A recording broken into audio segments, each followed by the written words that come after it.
সুপ্রিয় দর্শক, আসসালামু আলাইকুম। আপনাদের সবাইকে স্বাগত জানাচ্ছি এখনকার আলোচনা। আপনাদের সঙ্গে আছি আমি সিরাজুল ইসলাম। দর্শক, খুবই গুরুত্বপূর্ণ খবর আছে। ইয়েমেন সৌদি আরবের উপরে নৌ ব্লকেড অর্থাৎ নৌ অবরোধ আরোপ করেছে। এই প্রেক্ষাপটে মনে হচ্ছে মধ্যপ্রাচ্যের পরিস্থিতি মারাত্মকভাবে বদলে গেল। এই অবস্থায় সৌদি আরবের সাথে যদি ইয়েমেনের যুদ্ধ শুরু হয় তাহলে পাকিস্তান কি করবে সেটা এখন দেখার বিষয়। এদিকে ইরানের প্রেসিডেন্ট মাসুদ পেজেশকিয়ান তিনি পরিষ্কার ঘোষণা দিয়েছেন যে আমেরিকার সাথে মূলত ইরান এখন ফুল স্কেল অর্থাৎ পূর্ণাঙ্গ যুদ্ধের ভেতরে রয়েছে এবং এই যুদ্ধের প্রেক্ষাপটে দেশের জনগণকে যে কোনো পরিস্থিতির জন্য প্রস্তুত থাকার কথা বলেছে। এদিকে ওয়াশিংটন পোস্ট, আমেরিকার খুব প্রভাবশালী পত্রিকা, সেই পত্রিকা বলছে যে আমেরিকা এবং ইরান একেবারে পূর্ণাঙ্গ যুদ্ধের দ্বার প্রান্তে। এদিকে আজকে ইরানের আইআরজিসির নৌ ইউনিট অর্থাৎ নৌবাহিনী বাহরাইন এবং কুয়েতে 3 দফা হামলা চালিয়েছে। এই হামলাগুলো মার্কিন নৌবাহিনীকে লক্ষ্য করে। 2 দিন আগে যে বলেছিল সেই ঘোষণা সম্ভবত বাস্তবায়ন শুরু হয়েছে। এপাশে দক্ষিণ কোরিয়া মধ্যপ্রাচ্য থেকে তাদের সমস্ত নাগরিকদের সরে যেতে বলেছে, চলে যেতে বলেছে। এদিকে ভারতের পক্ষ থেকে বলা হয়েছে তাদের কোনো নাগরিক যেন এই মুহূর্তে ইরান সফর না করে, অর্থাৎ ইরানে যাওয়া নিষেধ। তার মানে দাঁড়াচ্ছে পরিস্থিতি খুবই খারাপ। এই অবস্থায় তেলের দাম বেড়ে $90 উপরে চলে গেছে প্রতি ব্যারেল। আমেরিকায় তারা গ্যাসোলিন বলে, গ্যাসোলিনের দাম প্রতি গ্যালন $4 পৌঁছেছে, যেটা 1 বছর আগে এর চেয়ে অনেক কম ছিল। তার মানে আমেরিকার ভোক্তাদের ভেতরেও কিন্তু একটা মারাত্মক অসন্তোষ তৈরি হচ্ছে। এই প্রেক্ষাপটে মার্কিন পররাষ্ট্রমন্ত্রী মার্কো রুবিও বলেছেন তাদের সামনে কূটনীতির দরজা খোলা। এদিকে ইরানের পক্ষ থেকে পররাষ্ট্র মন্ত্রণালয়ের মুখপাত্র ইসমাইল বাকাই তিনি বলেছেন যে তারা সুনির্দিষ্ট মিডিয়েটর অর্থাৎ মধ্যস্থতাকারীদের পক্ষ থেকে যুদ্ধবিরতি বা যুদ্ধ কমানোর প্রস্তাব পেয়েছেন, কিন্তু ইরান এই বিষয় নিয়ে ভাবছে না। ইরানের পক্ষ থেকে বরং ঘোষণা দেওয়া হয়েছে আইআরজিসির পক্ষ থেকে যে তারা মার্কিন বাহিনীকে চরম শিক্ষা দেবে, যে শিক্ষার কারণে বিশ্বের আর কেউ যাতে ইরানের দিকে আগ্রাসন চালানোর চিন্তাও না করে। সুপ্রিয় দর্শক, আপনারা বুঝতেই পারছেন আমি যে খবরগুলোর মূল পয়েন্ট তুলে ধরলাম সেগুলো প্রত্যেকটা কত গুরুত্বপূর্ণ এবং এই মুহূর্তে মধ্যপ্রাচ্য কার্যত অগ্নিকুণ্ডের উপরে দাঁড়িয়ে আছে এরকম একটা পরিস্থিতি। এই অবস্থা আসলে কি হতে যাচ্ছে এবং আদৌ কি কূটনৈতিক কোনো প্রক্রিয়া এখানে কাজে লাগবে কিনা, এ সমস্ত নিয়ে আমি বিস্তারিত আলোচনা করার চেষ্টা করব। আশা করি আপনারা শেষ পর্যন্ত সঙ্গে থাকবেন। আর ভিডিও ভালো লাগলে লাইক, কমেন্ট, শেয়ার করবেন এবং চ্যানেলটি সাবস্ক্রাইব করে সাথেই থাকবেন। দর্শক, চলুন বিস্তারিত আলোচনায় চলে যাই।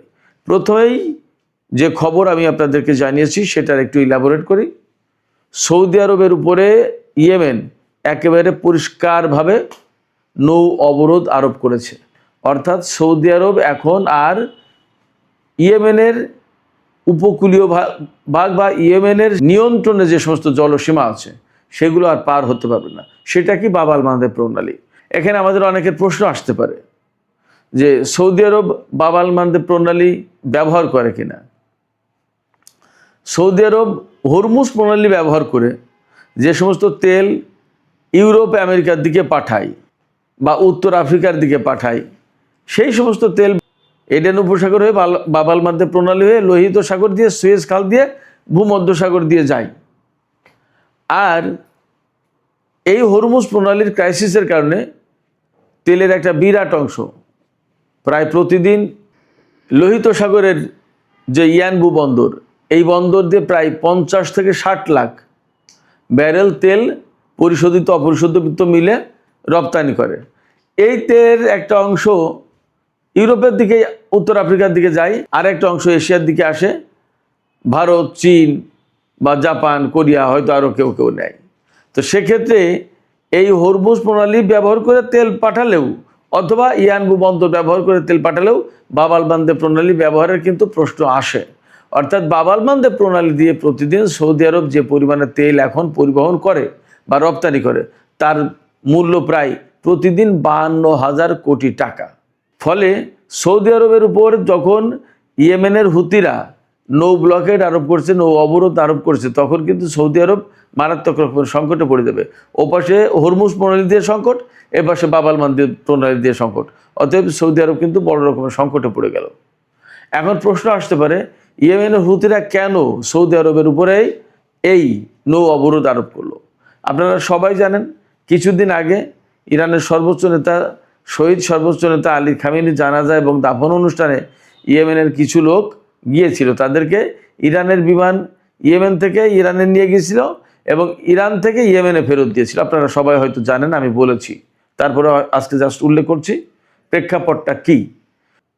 যেদিন ইয়েমেনের লোকজনকে ইরান থেকে ইয়েমেনে নিয়ে গেছে, সেদিন কিন্তু সানা আন্তর্জাতিক বিমানবন্দরে সৌদি আরব বোমা বর্ষণ করেছে। ফলে ইরানের বিমান সেখানে নামতে পারেনি, নেমেছিল আল হুদাইদা বিমানবন্দরে। ইয়েমেনের উপরে আজ 12 বছর ধরে নৌপথে, আকাশপথে এবং স্থলপথে সব পথে অবরোধ আরোপ করে রেখেছে সৌদি আরব ইয়েমেনের উপরে। 2021 সালে যুদ্ধবিরতি হলেও, এখন সৌদি আরবের সাথে ইয়েমেনের যুদ্ধ না থাকলেও এই অবরোধ কিন্তু তারা তোলেনি। ইরান এই বিমান পাঠিয়ে এক ধরনের অবরোধ ভাঙার চেষ্টা করেছে অথবা ওই প্রয়োজনটা মিটিয়েছে, কিন্তু ইরানের বিমান নামতে দেবে না সানা বিমানবন্দরে বলে সেই বিমানবন্দরে সৌদি আরব হামলা চালিয়েছিল। আর যেদিন ইয়েমেন থেকে ওই সমস্ত লোকজনকে আনতে গিয়েছিল ইরান বিমান পাঠিয়ে, তখন ইরানের বিমানে হামলা চালাবে বলে সৌদি আরব যুদ্ধ বিমান আকাশে উড়িয়েছিল। সেদিন ইয়েমেনের হুতি সমর্থিত সামরিক বাহিনী ক্ষেপণাস্ত্র মেরে সৌদি আরবের বিমানকে তাড়িয়ে দিয়েছিল। তার মানে সৌদি আরব ইয়েমেনের উপরে শত্রুতা বন্ধ করেনি। এই যে শত্রুতা বন্ধ করেনি, এই কারণে ইয়েমেন এখন দেখছে যে বাব আল মানদেব প্রণালী ব্যবহার করে প্রতিদিন সৌদি আরব বিপুল পরিমাণে তেল রপ্তানি করে, অথচ তারা তাদের বন্দর, আকাশপথ কোনো কিছু ব্যবহার করতে পারছে না। এই জায়গা থেকে তারা এখন সৌদি আরবের উপরে অবরোধ আরোপ করে দিল। ইরানের বিমান যাওয়ার পরে যদি সৌদি আরব সেখানে এরকম হামলার ঘটনা বা যুদ্ধ বিমান উড়িয়ে হামলার চেষ্টা না করত, তাহলে হয়তোবা ইয়েমেনের হুতিরা, ইয়েমেনের হুতি সমর্থিত সরকার এই পদক্ষেপ নিত না। কিন্তু এখন তারা দেখেছে যে সৌদি আরব যখন সেই শত্রুতাই করে যাচ্ছে, তাহলে আমাদের বাংলাদেশ প্রণালী ব্যবহার করে সৌদি আরব এটা তেল পাঠাতে পারবে না, নৌ অবরোধ আরোপ করে দিল। তার মানে এখন পরিস্থিতি যা দাঁড়ালো, তাতে ইয়েমেন এবং সৌদি আরবের ভেতরে প্রচণ্ড রকমের যুদ্ধ লেগে যেতে পারে। যদি যুদ্ধ না লাগে তাহলে তো ভালো কথা, আর যদি যুদ্ধ লাগে তাহলে কি দাঁড়াবে? তাহলে পাকিস্তানের কিন্তু জড়িয়ে পড়ার একটা প্রশ্ন থাকতে পারে, জানি না কি হবে। কারণ পাকিস্তানের সাথে সৌদি আরবের নিরাপত্তা চুক্তি আছে। এপাশে আমি আর একটা খবর দেখলাম আল জাজিরাতে, যে ডোনাল্ড ট্রাম্প প্রশাসন এবং সৌদি আরব তারা দুইজন সম্মিলিতভাবে ইয়েমেনের বিরুদ্ধে যুদ্ধ শুরু করতে পারে এমন আশঙ্কা রয়েছে। তার মানে মধ্যপ্রাচ্যের পরিস্থিতি ভিন্ন মাত্রা পেল এবং আরও বেশি উত্তপ্ত হয়ে উঠল। এপাশে ইরানের প্রেসিডেন্ট মাসুদ পেজেশকিয়ান তিনি কিন্তু পরিষ্কার ঘোষণা দিয়েছেন যে ইরান এই মুহূর্তে পূর্ণাঙ্গ যুদ্ধের ভেতরে রয়েছে এবং যুদ্ধের ভেতরে থাকলে দেশের নাগরিকদের জন্য অনেক দুঃখ, ক্লেশ, হতাহতের ঘটনা অনেক কিছু ঘটতে পারে। এই পরিণতির জন্য, যে কোনো সুবিধা অসুবিধার জন্য যাতে ইরানের জনগণ প্রস্তুত থাকে, তিনি সেই আহ্বান জানিয়েছেন। এপাশে IRGC, ইরানের যে বিপ্লবী গার্ড বাহিনী, তারা কিন্তু ঘোষণা দিয়েছেন যে তারা কোনো মতেই এখন আর আমেরিকার সাথে কোনো আপোষ রফায় যাবে না। আমেরিকাকে বরং এমন শিক্ষা দেবে, যুদ্ধের ভেতর দিয়ে এমন শিক্ষা দেবে যে শিক্ষার প্রেক্ষাপটে আমেরিকা সহ পৃথিবীর আর কোনো দেশ যাতে ইরানের দিকে আগ্রাসন চালানোর সাহস আর না পায়, এই শিক্ষাটা দিতে চায়। এটা তাদের অঙ্গীকার, যার কারণে তারা আর কোনো আলোচনায় যেতে চায় না। এবং এখানে তারা উল্লেখ করেছে যে আমরা আমাদের সর্বোচ্চ নেতার যে নির্দেশনা, গাইডলাইন এবং তিনি যে মনোভাব বা চিন্তাভাবনা লালন করেন, ধারণ করেন, এই চিন্তাভাবনা এবং মনোভাব এবং তার অর্থাৎ সর্বোচ্চ নেতার গাইডলাইন, দিক নির্দেশনাকে সামনে রেখে IRGC কাজ করবে। তার মানে দাঁড়াচ্ছে ইরানের পক্ষ থেকে সহজে আর কূটনৈতিক আলোচনায় বা ওই যে যুদ্ধবিরতির খেলা, এই যুদ্ধবিরতির খেলায় সম্ভবত ইরান আর যাচ্ছে না। এপাশে আমেরিকার খুব প্রভাবশালী পত্রিকা, আপনারা সবাই হয়তো জানেন, ওয়াশিংটন পোস্ট। এই ওয়াশিংটন পোস্টের একটা রিপোর্টে বলা হচ্ছে যে আমেরিকা এবং ইরান একেবারে পূর্ণাঙ্গ যুদ্ধের দ্বার প্রান্তে পৌঁছে গেছে। তার মানে যে কোনো মুহূর্তে একদম ফুল স্কেল ওয়ার শুরু হয়ে যেতে পারে, পূর্ণাঙ্গ যুদ্ধ শুরু হয়ে যেতে পারে। গত 7-8 দিন 9 দিন ধরে যে যুদ্ধ হচ্ছে, আমেরিকা তাতে মূলত ইরানের দক্ষিণ অঞ্চলে হামলা চালানোর চেষ্টা করেছে এবং এর ভেতর দিয়ে একটা মেসেজ কিন্তু পরিষ্কার হয়েছে এবং অনেকে বিশ্লেষণে বলেছেন, আমিও প্রথম দিকেই বলেছি যে মূলত এইভাবে হামলা চালিয়ে ইরানের দক্ষিণ অঞ্চলকে আলাদা করে ফেলতে চাচ্ছে আমেরিকা এবং দক্ষিণ অঞ্চল থেকে আইআরজিসি বা ইরানের সামরিক স্থাপনার সমস্ত প্রতিরোধের ক্ষমতা সব ধ্বংস করে দিয়ে এই এলাকা দিয়ে মূলত তারা স্থল অভিযান চালানোর হয়তো চেষ্টা করছে। কিন্তু বাস্তবতা হচ্ছে যে ইরান তাদের প্রস্তুতি এবং তাদের কৌশল এবং তাদের চিন্তাভাবনা সমস্ত সব কিছু খেয়াল রেখেছে এবং তারা এ বিষয়ে নিজেদেরকে প্রস্তুত রেখেছে। আমেরিকা সম্ভবত কোনো মতেই ইরানের দক্ষিণ অঞ্চলকে কেন্দ্র করে স্থল অভিযান চালাতে পারবে না। স্থল অভিযান চালাতে গেলে একটা ভয়াবহ সংঘর্ষের ঘটনা ঘটবে এবং মার্কিন প্রাণহানি ঘটবে ব্যাপক। এবং আপনারা খেয়াল করেছেন মনে হয় গত 2-3 দিনে যে যুদ্ধ হয়েছে তাতে ইরানের হামলায় আমেরিকার ব্যাপক ক্ষয়ক্ষতি হয়েছে। খোদ নিউ ইয়র্ক টাইমস, আপনারা সবাই জানেন যে খুবই প্রভাবশালী পত্রিকা, এই পত্রিকার রিপোর্টে বলা হয়েছে যে ইরান জর্দানের যে হামলা চালিয়েছে তাতে কয়েক ডজন সেনা আহত হয়েছে এবং বেশ কিছু সংখ্যক ব্ল্যাক হক হেলিকপ্টার ধ্বংস হয়েছে। 4 জন সেনা মারা গেছে, আমেরিকার সরকার তো স্বীকারই করেছে। ইরাকে 1 জন আর 3 জন জর্দানে। এই নিউ ইয়র্ক টাইমসও কিন্তু কবিয়ে বলছে। ইরানের পক্ষ থেকে বলা হয়েছে কি, ইরানের পক্ষ থেকে বলা হয়েছে বিশেষ করে জর্দানে ইরানের হামলায় বহু সংখ্যক হেলিকপ্টার ধ্বংস হয়েছে, বেশ কিছু যুদ্ধ বিমান ধ্বংস হয়েছে এবং KC-17, KC-135 এবং KC-46 এই সমস্ত পরিবহন বিমান এবং জ্বালানি ট্যাঙ্কার বিমান এগুলো ধ্বংস হয়েছে এবং ক্ষতিগ্রস্ত হয়েছে। এর ভিতরে আরেকটা খবর হচ্ছে, ওয়াশিংটন পোস্টের খবরেই বলা হচ্ছে আমেরিকা বিপুল সংখ্যক যুদ্ধ বিমান মধ্যপ্রাচ্যে আনছে এবং এতে মনে হচ্ছে যে আমেরিকা ব্যাপকভাবে ইরানের উপর হামলা চালাতে যাচ্ছে। ওদিকে মার্কিন পররাষ্ট্রমন্ত্রী মার্কো রুবিও বলছে আমাদের কূটনৈতিক দরজা খোলা। আবার কোনো মাধ্যমে হয়তো তুরস্ক বা কাতার অথবা পাকিস্তান এর কোনো না কোনো দেশের মাধ্যমে ইরানের কাছে এই মেসেজ দিয়েছে যে আসুন আমরা আবার আলোচনায় ফিরি, শান্তি আলোচনা করি। কেন? যখন ইরান প্রচণ্ড রকমের প্রতিরোধমূলক যুদ্ধ চালাচ্ছে আমেরিকার উপরে, আমেরিকার ক্ষয়ক্ষতিও হচ্ছে ব্যাপকভাবে, সেনা মারা যাচ্ছে এবং তাদের সামরিক ঘাঁটি স্থাপনা এবং প্রচুর সংখ্যক বিমান হেলিকপ্টার ধ্বংস হচ্ছে সেই সময়। আচ্ছা, এপাশে ওয়াশিংটন পোস্টের যদি খবর আমরা ধরি, ওয়াশিংটন পোস্টের খবরে কি বলা হচ্ছে যে আমেরিকা এবং ইরান পূর্ণাঙ্গ যুদ্ধের দ্বার প্রান্তে এবং প্রচুর সংখ্যক যুদ্ধ বিমান মধ্যপ্রাচ্যে নেওয়া হচ্ছে। তার মানে কি এই সমস্ত বিমান এনে তো ইরানের উপর হামলা চালাবে। ঠিক সেই মুহূর্তে আবার ইরানকে কূটনীতির আলোচনার ফাঁদে ফেলার চেষ্টা করছে। তারা এমন মেসেজ দিতে চায় যে আমরা এই মুহূর্তে যুদ্ধ কমাতে চাইছি, অথচ ভেতরে ভেতরে যুদ্ধের প্রস্তুতি নিচ্ছে, প্রচুর সংখ্যক বিমান আনছে।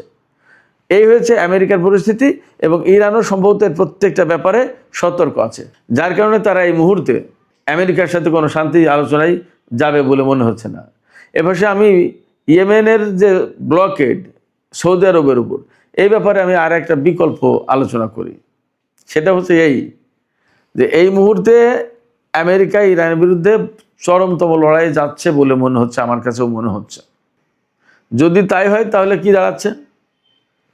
তাহলে ওই বাব-আল মানদেব প্রণালী, লোহিত সাগর আমেরিকার ব্যবহার করার প্রশ্ন আছে। কিন্তু লোহিত সাগর এবং বাব-আল মানদেব প্রণালী পার হয়ে ভারত মহাসাগর, আরব সাগর, ওমান উপসাগর এই দিকে আমেরিকার যুদ্ধ জাহাজ কিন্তু আনার প্রশ্ন আছে।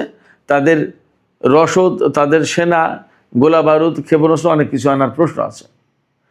সেক্ষেত্রে যদি বাব-আল মানদেব প্রণালী হুতিরা বন্ধ করে দেয় এখন, তাহলে আমেরিকা কিন্তু ওই কাজটা করতে পারবে না। সেক্ষেত্রে সৌদি আরবের উপর নৌ ব্লকের সৃষ্টি করে এক ঢিলে কিন্তু 2 পাখি মারার ব্যবস্থা করলো ইয়েমেনের হুতিরা। এখন এই জায়গায় আর একটা প্রশ্ন আছে, যদি ইয়েমেনের পক্ষ থেকে নৌ ব্লকেট দেওয়ার পর সৌদি আরব ইয়েমেনের বিরুদ্ধে যুদ্ধ শুরু না করে এবং পাকিস্তান যদি জড়িয়ে না যায়, তাহলে ধরে নিতে হবে যে আমেরিকাকে আটকে দেওয়ার জন্য মূলত সৌদি আরবের নামে এই নৌ ব্লকেট দিল ইয়েমেনের হুতিরা। বাকিটা দেখা যাক কি হয়। সুপ্রিয় দর্শক, এপাশে আমি একটু আগেই বলেছি যে পুরো মধ্যপ্রাচ্য থেকে দক্ষিণ কোরিয়া তাদের নাগরিকদের সরে যাওয়ার নির্দেশ দিয়েছে। আমি 2 দিন আগে খবর দিয়েছিলাম যে মধ্যপ্রাচ্য ছাড়ার জন্য মার্কিন নাগরিকদের আমেরিকা নির্দেশ দিয়েছে। মধ্যপ্রাচ্যের সব দেশ, এখন আজকে দক্ষিণ কোরিয়া। এবং একই সাথে ভারতের যে কাহিনী আছে সেটা হচ্ছে ভারত ইরানে তাদের নাগরিকদের সফর নিষিদ্ধ করেছে। তার মানে ধরে নেওয়া যায় যে আমেরিকা খুব দ্রুত অল্প সময়ের ভিতরে ইরানের বিরুদ্ধে ব্যাপক যুদ্ধ শুরু করবে। সেখানে ভারতের কাছে মেসেজ আছে, ভারত তার নাগরিকদের সতর্ক করেছে। তো সামগ্রিক যে সমস্ত কর্মকাণ্ড, যে সমস্ত তৎপরতা, যে সমস্ত ভাবসাব আলাপ আলোচনা যা দেখছি, তাতে মোটামুটিভাবে খুব অল্প সময়ের ভিতরে আবার ইরান আমেরিকা পূর্ণাঙ্গ যুদ্ধ শুরু হতে পারে। এবং এই যুদ্ধ যদি শুরু হয় তাহলে আমার কাছে মনে হচ্ছে আগের যুদ্ধের চেয়ে ভয়াবহ পরিস্থিতি হবে এবং মধ্যপ্রাচ্যে অনেক বড় রকমের একটা সংঘাত সৃষ্টি হবে। এই সংঘাতে সম্ভবত ইরানে যে সমস্ত আঞ্চলিক মিত্র ফোর্স রয়েছে, ইরাক, সিরিয়ায়, লেবাননে, ফিলিস্তিনে, ইয়েমেনে, এর প্রত্যেকেও সম্ভবত জড়িয়ে যেতে পারে যদি পূর্ণমাত্রার যুদ্ধ শুরু করে আমেরিকা। তো সুপ্রিয় দর্শক, এখনকার আলোচনা শেষ করব। আলোচনা শেষের আগে এই কথাই বলি যে মধ্যপ্রাচ্যের পরিস্থিতি আসলে যে কোনো সময় চেয়ে এখন অনেক বেশি খারাপ। এই পরিস্থিতিতে হরমুজ প্রণালীতে তেল পরিবহনের মাত্রা অনেক কমে গেছে। আন্তর্জাতিক বাজারে তেল এবং গ্যাসের দাম বেড়ে গেছে। খোদ আমেরিকায় প্রতি গ্যালন তেলের দাম অন্তত $4। সেক্ষেত্রে আমেরিকা যেমন চাপে, তেমনি মধ্যপ্রাচ্য চাপে ইরানও। প্রত্যেকেই যুদ্ধ পরিস্থিতিতে কেউ খুব রিল্যাক্স থাকতে পারে না, মুক্ত থাকতে পারে না। এই পরিস্থিতিতে আমরা প্রত্যাশা করি না যুদ্ধ হোক, কিন্তু পরিস্থিতি যে দিকে যাচ্ছে তাতে মনে হচ্ছে এবার হয়তো একটা চূড়ান্ত যুদ্ধই হতে যাচ্ছে। আপনাদের কি এরকমই মনে হচ্ছে, নাকি আপনারা ভিন্ন কোনো কিছু দেখতে পাচ্ছেন? মতামত জানিয়ে কমেন্টে লিখতে পারেন। আর ভিডিও ভালো লাগলে লাইক, কমেন্ট, শেয়ার করবেন এবং চ্যানেলটি সাবস্ক্রাইব করে সাথেই থাকবেন। দর্শক, এখনকার আলোচনা এখানেই শেষ করতে চাইছি। আপনারা সবাই অনেক অনেক ভালো থাকুন। আল্লাহ হাফেজ।